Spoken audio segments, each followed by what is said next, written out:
Good morning, I'm Kristen Van Dyke. And I'm the face of Fox, Elias Gallegos, in for Nikki Stanzione. And this is New Mexico Style. Happy Monday, everybody. Happy Monday. Glad to have you here. Just kind of glad to, always glad to have you here. But, you know, it's never really good that we don't have Nikki here. Right, That's right. what I mean to say. It is always nice to have Nikki, and when we don't have her, sometimes I get to play. That's true. And she will be back, I know, before we know it. But did you have a good weekend? I did. Beautiful weather. I had a good weekend. The weather was fantastic. I have a little sunburn to show for it. And, Yeah, you know, there's been a lot of buzz here across the nation in New Mexico as well. And as we know, lottery officials announced that 3 lottery tickets sold in Kansas, Illinois, and Maryland hit the Mega Millions jackpot Friday.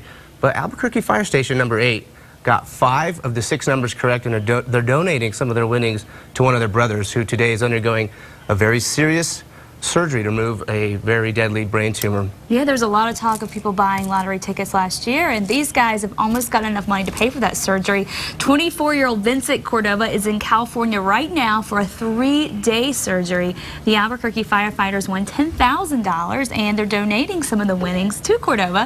His surgeries are estimated to cost over $1 million, though. The community is also hosting a number of different fundraisers to help Vincent Cordova and his family. So, you know, they got a few of the numbers right, one more, and maybe that surgery could have been taken care of, but really cool that they're going to help out with that.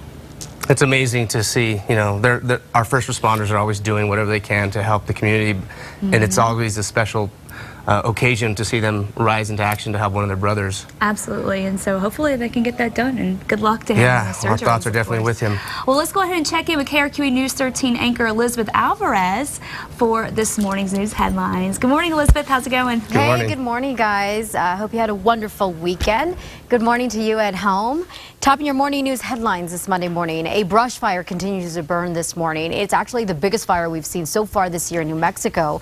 So far, more than 800 acres have burned in what is being called the Oreo Fire. It's east of Capitan in Lincoln County. It started yesterday afternoon. Firefighters tell us the fire is human-caused. It's burning on federal and private land, and crews are doing all they can this morning to make sure the Sandias Mountains stay clear from wildfire danger. Now, this is quite challenging considering that area, the Sandia Mountains, is overdue for a big fire. The Forest Service is using massive machines seen here and even putting people on the ground to thin the East Mountains as quick as they can.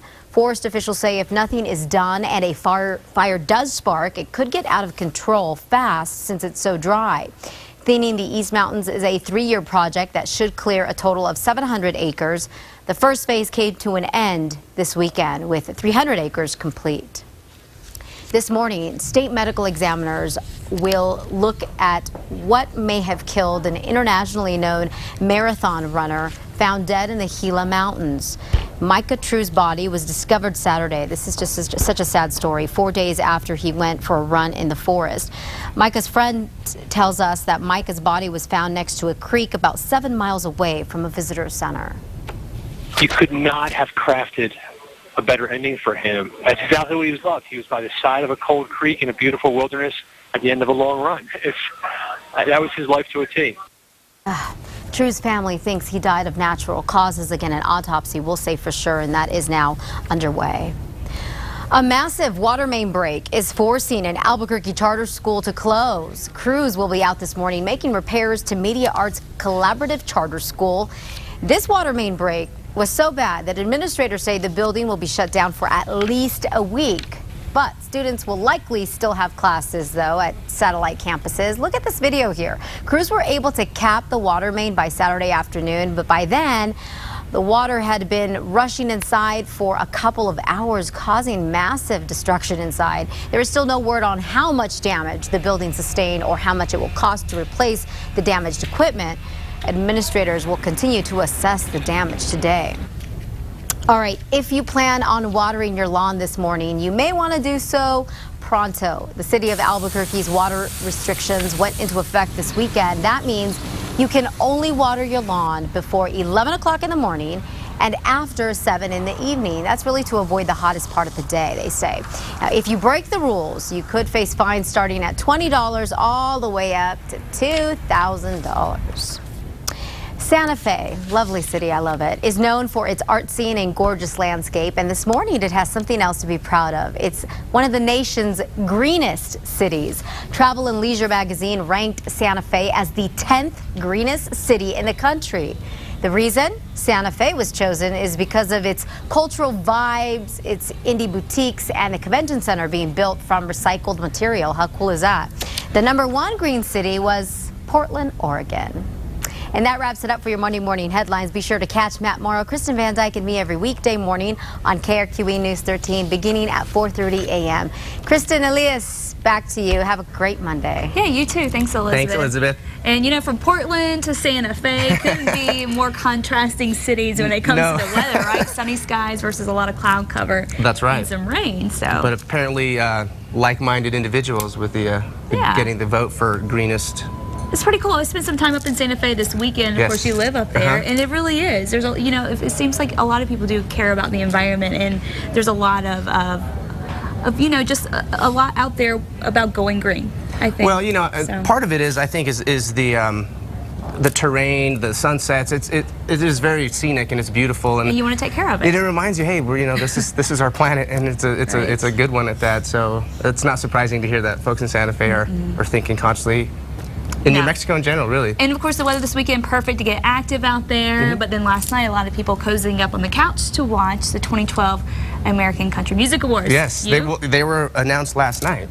So the Entertainer of the Year went to Taylor Swift, of course. Top male vocalist. I think you know who that is, right? Yeah. And the other entertainer was Brad Paisley. Right. And the top female vocalist of the year was Miranda Lambert, and album of the year was Need You Now by Lady Antebellum. And I wanted to go back to Taylor Swift, talking about her. You know, she wins awards all the time, and she's always famous for, you know, like her disbelief face when she does win. But I thought it was kind of funny when she got called out a little bit on it and was super embarrassed last night. Did you see that? Yeah, she was. Blake Shelton and Reba McEntire hosting it. Is the color, it's beet red, I think. Is that what they call it? Yes, because they were talking about her little date with Tim Tebow.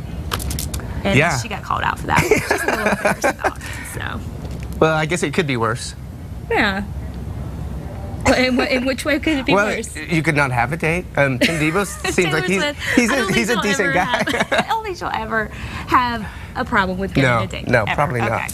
Well, on the other end of the spectrum, it was a historic night at the 32nd Annual Razzie Awards as the Adam Sandler comedy Jet and Jill swept every category, making it the first film in Razzie history to ever do that. The film won a record-breaking 10 awards for the worst film and performances of 2011, and Sandler nabbed the Worst Actor and Actress awards for portraying both Jack and Jill.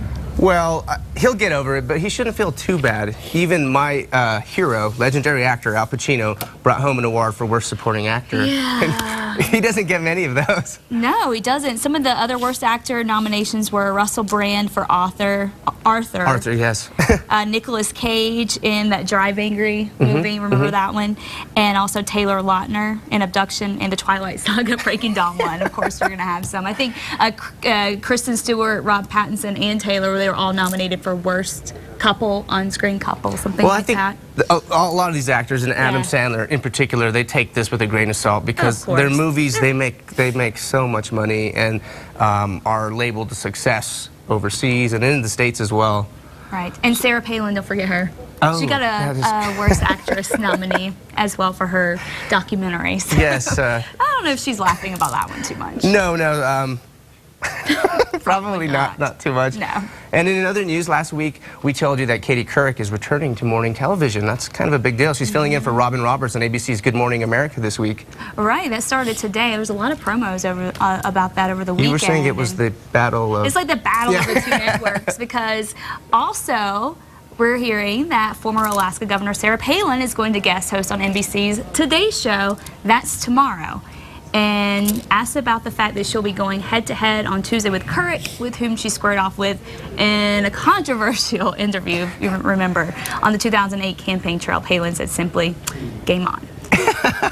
So and lipstick as well, is that? Yeah. No, that doesn't even make sense. So we'll see. There's a lot. I know they're bringing a lot of people back for the Today Show too, some of the old people from the past. So there's a lot going on. You know, NBC, the Today Show, they always usually when the raining's in the morning. So a little competition there. Yeah, it's good. We'll little competition makes the world go round. Yeah. Someone very wise once said. Right. And this weekend, beautiful weather, big changes moving in today, though. So let's go ahead and talk about that.